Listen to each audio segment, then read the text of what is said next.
ఆదియందు దేవుడు భూమి ఆకాశములను సృజించెను. భూమి నిరాకారముగాను శూన్యముగాను ఉండెను. చీకటి అగాధ జలము పైన కమ్మి ఉండెను. దేవుని ఆత్మ జలములపైన అల్లాడుచుండెను. దేవుడు వెలుగు కమ్మని పలుకగా వెలుగు కలిగెను. వెలుగు మంచిదైనట్టు దేవుడు చూచెను. దేవుడు వెలుగునకు చీకటిని వేరుపరిచెను. దేవుడు వెలుగునకు పగలనియు చీకటికి రాత్రి అనియు పేరు పెట్టెను. అస్తమయమును ఉదయమును కలుగగా ఒక దినమాయెను. మరియు దేవుడు జలముల మధ్యన ఒక విశాలము కలిగి ఆ జలములను ఈ జలములను వేరుపరచునుగాకని పలికెను. దేవుడు ఆ విశాలము చూసి విశాలము క్రింద జలములను, విశాలము మీదే జలములను వేరుపరచగా ఆ ప్రకారమాయెను. దేవుడు ఆ విశాలమునకు ఆకాశమని పేరు పెట్టెను. అస్తమయమును ఉదయమును కలగగా రెండవ దినమాయెను. దేవుడు ఆకాశము క్రిందనున్న జలములొక చోటనే కూర్చబడి ఆరిన నేలను కనబడును గాకని పలుకగా ఆ ప్రకారమాయెను. దేవుడు ఆరిన నేలకు భూమి అని పేరు పెట్టెను. జలరాశికి ఆయన సముద్రములని పేరు పెట్టెను. అది మంచిదని దేవుడు చూచెను. దేవుడు గడ్డిని, విత్తనములిచ్చు చెట్లను, భూమి మీద తమ తమ జాతి ప్రకారము తమలో విత్తనములు గల ఫలమిచ్చు ఫలవృక్షములను భూమి మొలిపించుగాకని పలకగా ఆ ప్రకారమాయెను.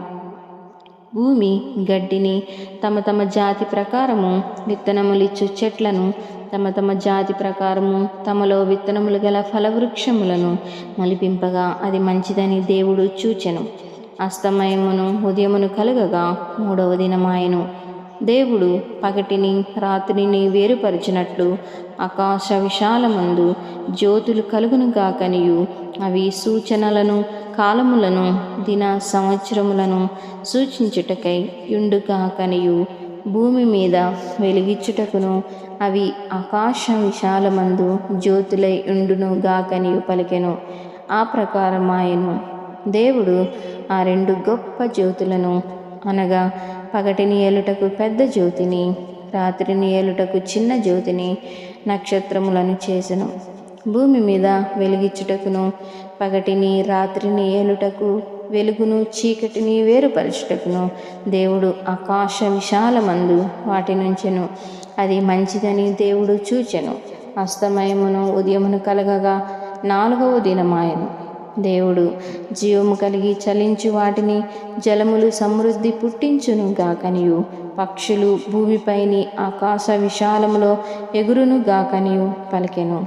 దేవుడు జలములలో వాటి వాటి జాతి ప్రకారము జలములు సమృద్ధిగా పుట్టించిన మహామహాత్యములను, జీవము కలిగి చలించు వాటన్నిటినీ, దాని దాని జాతి ప్రకారము రెక్కలు గల ప్రతి పక్షిని సృజించెను. అది మంచిదని దేవుడు చూచెను. దేవుడు మీరు ఫలించి అభివృద్ధి పొంది సముద్ర జలముల్లో నిండియుండుడని, పక్షులు భూమి మీద విస్తరించును గాకనియు వాటిని ఆశీర్వదించెను. అస్తమయమును ఉదయమును కలగగా ఐదవ దినమాయెను. దేవుడు వాటి వాటి జాతి ప్రకారము జీవము గల వాటిని, అనగా వాటి వాటి జాతి ప్రకారము పశువులను, పురుగులను, అడవి జంతువులను భూమి పుట్టించుగాకనియు పలికెను. ఆ ప్రకారమాయెను. దేవుడు ఆయా జాతుల ప్రకారము అడవి జంతువులను, ఆయా జాతుల ప్రకారము పశువులను, ఆయా జాతుల ప్రకారము నేలను, ప్రాకు ప్రతి పురుగును చేసెను. అది మంచిదైనట్టు దేవుడు చూచెను. దేవుడు మన స్వరూపమందు మన పోలిక చొప్పున నరులను చేయుదము. వారు సముద్రపు చేపలను, ఆకాశ పక్షులను, పశువులను, సమస్త భూమిని, భూమి మీద ప్రాకు ప్రతి జంతువును ఏలుదురుగాకనియు పలికెను. దేవుడు తన స్వరూపమందు నరుని సృజించెను. దేవుని స్వరూపమందు వారిని సృజించెను. స్త్రీనిగాను పురుషునిగాను వారిని సృజించెను. దేవుడు వారిని ఆశీర్వదించెను. ఎట్లనగా మీరు ఫలించి అభివృద్ధి పొంది విస్తరించి భూమిని నిండించి దాన్ని లోపరుచుకొనుడి. సముద్రపు చేపలను, ఆకాశ పక్షులను, భూమి మీద ప్రాకు ప్రతి జీవిని ఏలుడని దేవుడు వారితో చెప్పెను. దేవుడు ఇదిగో భూమి మీదనున్న విత్తనములిచ్చు ప్రతి చెట్టును, విత్తనములిచ్చు వృక్షము గల ప్రతి వృక్షమును మీకిచ్చి ఉన్నాడు. అవి మీకు ఆహారమగును. భూమి మీద నుండు జంతువులన్నిటికీ, ఆకాశ పక్షులన్నిటికీ, భూమి మీద ప్రాకు సమస్త జీవులకును పచ్చని చెట్లన్నీ ఆహారమగునని పలికెను. ఆ ప్రకారం ఆయను. దేవుడు తాను చేసినది యావత్తు చూచినప్పుడు అది చాలా మంచిదిగా నుండెను. అస్తమయమును ఉదయము కలగగా 6వ దినమాయెను. ఆదికాండము 2వ అధ్యాయము. ఆకాశమును భూమియు వాటిలోనున్న సమస్త సమూహమును సంపూర్తి చేయబడెను. దేవుడు తాను చేసిన తన పని 7వ దినములోగా సంపూర్తి చేసి తాను చేసిన తన పని అంతటి నుండి 7వ దినమున విశ్రమించెను. కాబట్టి దేవుడు ఆ 7వ దినమును ఆశీర్వదించి పరిశుద్ధపరచబడెను. ఏలయనగా దానిలో దేవుడు తాను చేసినట్టు సృజించినట్టు తన పని అంతటి నుండి విశ్రమించెను. దేవుడైన యెహోవా భూమిని ఆకాశమును చేసిన దినమందు భూమి ఆకాశములు సృజించబడినప్పుడు వాటి ఉత్పత్తి క్రమము ఇదే. అది వరకు పొలమందలి ఏ పొదయు భూమి మీద నుండలేదు, పొలమందలి ఏ చెట్టును మొలవలేదు. ఏలయనగా దేవుడైన యెహోవా భూమి మీద వాన కురిపించలేదు, నేలను సేద్యపరచుటకు నరుడు లేడు. అయితే ఆవిరి భూమి నుండి లేచి నేల అంతటిని తడిపెను. దేవుడైన యెహోవా నేలమంటితో నరుని నిర్మించి వాని నాసికారంధ్రములో జీవవాయువును ఊదగా నరుడు జీవాత్మ ఆయెను. దేవుడైన యెహోవా తూర్పున ఏదెనులో ఒక తోట వేసి తాను నిర్మించిన నరుని దానిలో ఉంచెను. మరియు దేవుడైన యెహోవా చూపునకు రమ్యమైనదియు ఆహారమునకు మంచిదియు నైన ప్రతి వృక్షమును ఆ తోట మధ్యను జీవవృక్షమును మంచి చెడ్డల తెలివినిచ్చు వృక్షమును నేల నుండి మొలిపించెను. మరియు ఆ తోటను తడుపుటకు ఏదెనులో నుండి ఒక నది బయలుదేరి అక్కడి నుండి చీలిపోయి 4 శాఖలాయెను. మొదటి దాని పేరు పీషోను. అది హవీలా దేశమంతటి చుట్టూ పారుచున్నది. అక్కడ బంగారమున్నది. ఆ దేశపు బంగారము శ్రేష్టమైనది. అక్కడ బోళమును గోమేధికములను దొరుకును. రెండవ నది పేరు గీహోను. అది కూషు దేశమంతటి చుట్టూ పారుచున్నది. మూడవ నది పేరు హిద్దెకేలు. అది అష్షూరు తూర్పు వైపున పారుచున్నది. 4వ నది యూఫ్రటీసు. మరియు దేవుడైన యెహోవా నరుని తీసుకొని ఏదెను తోటను సేద్యపరచుటకును దాన్ని కాచుటకును దానిలో ఉంచెను. మరియు దేవుడైన యెహోవా ఈ తోటలోనున్న ప్రతి వృక్ష ఫలములను నీవు నిరభ్యంతరముగా తినవచ్చును. అయితే మంచి చెడ్డల తెలివినిచ్చు వృక్ష ఫలములను తినకూడదు. నీవు వాటిని తిను దినమున నిశ్చయముగా చచ్చెదవని నరునికి ఆజ్ఞాపించెను. మరియు దేవుడైన యెహోవా నరుడు ఒంటరిగా నుండట మంచిది కాదు, వానికి సాటి అయిన సహాయమును వాని కొరకు చేయుదుననుకొనెను. దేవుడైన యెహోవా ప్రతి భూజంతువును ప్రతి ఆకాశ పక్షికిని నేల నుండి నిర్మించి ఆదాము వాటికి ఏ పేరు పెట్టునో చూచుటకు అతని యొద్దకు వాటిని రప్పించెను. జీవము గల ప్రతిదానికి ఆదాము ఏ పేరు పెట్టెనో ఆ పేరు దానికి కలిగెను. అప్పుడు ఆదాము సమస్త పశువులకును ఆకాశ పక్షులకును సమస్త భూజంతువులకును పేరులు పెట్టెను.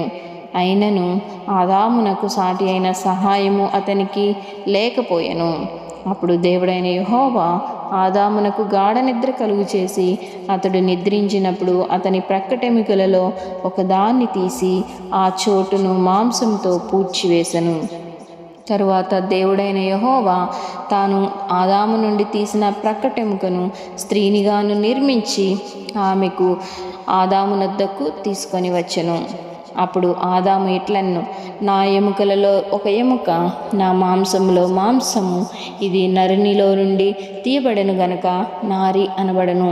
కాబట్టి పురుషుడు తన తండ్రిని తన తల్లిని విడిచి తన భార్యను హత్తుకొను, వారు ఏక శరీరమై ఉందురు. అప్పుడు ఆదామును అతని భార్యయు వారిద్దరూ దిగంబరులుగా నుండిరి, అయితే వారు సిగ్గు ఎరగక ఉండిరి. ఆదికాండము 3వ అధ్యాయము. దేవుడైన యెహోవా చేసిన సమస్త భూజంతువులలో సర్పము యుక్తిగలదై ఉండెను. అది ఆ స్త్రీతో, ఇది నిజమా? ఈ తోట చెట్లలో దేని ఫలములనైనను మీరు తినకూడదని దేవుడు చెప్పెనా అని అడిగెను. అందుకు స్త్రీ, ఈ తోట చెట్ల ఫలములను మేము తినవచ్చును. అయితే తోట మధ్యనున్న చెట్టు ఫలములను గూర్చి దేవుడు మీరు చావకుండానట్లు వాటిని తినకూడదనియు వాటిని ముట్టకూడదనియు చెప్పెనని సర్పముతో అనెను. అందుకు సర్పము, మీరు చావనే చావరు, ఏలయనగా మీరు వాటిని తిను దినమున మీ కన్నులు తెరవబడననియు మీరు మంచి చెడ్డలను ఎరిగిన వారై దేవతల వలె ఉందురనియు దేవునికి తెలియనని స్త్రీతో చెప్పగా, స్త్రీ, ఆ వృక్షము ఆహారమునకు మంచిదియు కన్నులకు అందమైనదియు వివేకమిచ్చు రమ్యమైనదియునై యుండుట చూచినప్పుడు ఆమె దాని ఫలములలో కొన్ని తీసుకొని తిని తనతో పాటు తన భర్తకును ఇచ్చెను. అతడు కూడా తినెను. అప్పుడు వారిద్దరి కన్నులు తెరవబడెను. వారు తాము దిగంబరులమని తెలుసుకొని అంజూరపు ఆకులు కుట్టి తమకు కచ్చడములను చేసుకొనిరి. చల్లపూటను ఆదామును అతని భార్యయు తోటలో సంచరించుచున్న దేవుడైన యెహోవా స్వరము విని దేవుడైన యెహోవా ఎదుటికి రాకుండా తోట చెట్ల మధ్యను దాగుకొనగా, దేవుడైన యెహోవా ఆదామును పిలిచి, నీవు ఎక్కడ ఉన్నావు అనెను. అందుకతడు, నేను తోటలో నీ స్వరము వినినప్పుడు దిగంబరినిగా నుంటిని గనుక భయపడి దాగుకొంటినెను. అందుకాయన, నీవు దిగంబరివనియు నీకు తెలిపిన వాడెవడు? నీవు తినకూడదని నేను ఆజ్ఞాపించిన వృక్ష ఫలములు తింటివా అని అడిగెను. అందుకు ఆదాము, నాతో నుండుటకు నీవు నాకిచ్చిన ఈ స్త్రీయే ఆ వృక్ష ఫలములు కొన్ని నాకియ్యగా నేను తింటినెను. అప్పుడు దేవుడైన యెహోవా స్త్రీతో, నీవు చేసినది ఏమిటని అడగగా, స్త్రీ, సర్పము నన్ను మోసపుచ్చినందున తింటినెను. అందుకు దేవుడైన యెహోవా సర్పముతో, నీవు దీన్ని చేసినందున పశువులన్నిటిలోనూ భూజంతువులన్నిటిలోనూ నీవు శపింపబడిన దానివై నీ కడుపుతో ప్రాకుచు నీవు బ్రతుకు దినములన్నీ మన్ను తిందువు. మరియు నీకును స్త్రీకిని నీ సంతానమునకును ఆమె సంతానమునకును వైర్యము కలుగజేసేదను. అది నిన్ను తల మీద కొట్టును, నీవు దాని మడమ మీద కొట్టుదు అని చెప్పెను. ఆయన స్త్రీతో, నీ ప్రయాసము నీ గర్భవేదనను నేను మిక్కిలి హెచ్చించెదను. వేదనతో పిల్లలను కందువు. నీ భర్త ఎడల నీకు వాంఛ కలుగును, అతడు నిన్ను ఏలునని చెప్పెను. ఆయన ఆదాముతో, నీవు నీ భార్య మాట విని తినవద్దని నేను నీకు ఆజ్ఞాపించిన వృక్ష ఫలములు తింటివి గనుక నీ నిమిత్తము నేల శపింపబడి ఉన్నది. ప్రయాసంతోనే నీవు బ్రతుకు దినువులన్నీ దాని పంట తిందువు. అది ముండ్ల తుప్పలను గచ్చ పొదలను నీకు మొలిపించును. పొలములోని పంట తిందువు. నీవు నేలకు తిరిగి చేరు వరకు నీ ముఖపు చెమట కార్చి ఆహారము తిందువు. ఏలయనగా నేల నుండి నీవు తీయబడతివి, నీవు మన్నే గనక తిరిగి మన్నైపోదువని చెప్పెను. ఆదాము తన భార్యకు హవ్వ అని పేరు పెట్టెను. ఏలయనగా ఆమె జీవము గల ప్రతివానికిని తల్లి. దేవుడైన యెహోవా ఆదామునకును అతని భార్యకును చర్మపు చొక్కాయలను చేయించి వారికి తొడిగించెను. అప్పుడు దేవుడైన యెహోవా, ఇదిగో మంచి చెడ్డలను ఎరుగునట్లు ఆదాము మనలో ఒకని వంటి వాడాయెను. కాబట్టి అతడు ఒకవేళ తన చెయ్యి చాచి జీవవృక్ష ఫలములను కూడా తీసుకొని తిని నిరంతరము జీవించునేమో అని దేవుడైన యెహోవా అతడు ఏ నేల నుండి తీయబడెనో దాన్ని సేద్యపరచుటకు ఏదెను తోటలో నుండి అతన్ని పంపివేశెను. అప్పుడు ఆయన ఆదామును వెళ్ళగొట్టి ఏదెను తోటకు తూర్పు దిక్కున కెరూబులను జీవవృక్షమునకు పోవు మార్గమును కాచుటకు ఇటు అటు తిరుగుచున్న ఖడ్గజ్వాలను నిలవబెట్టెను.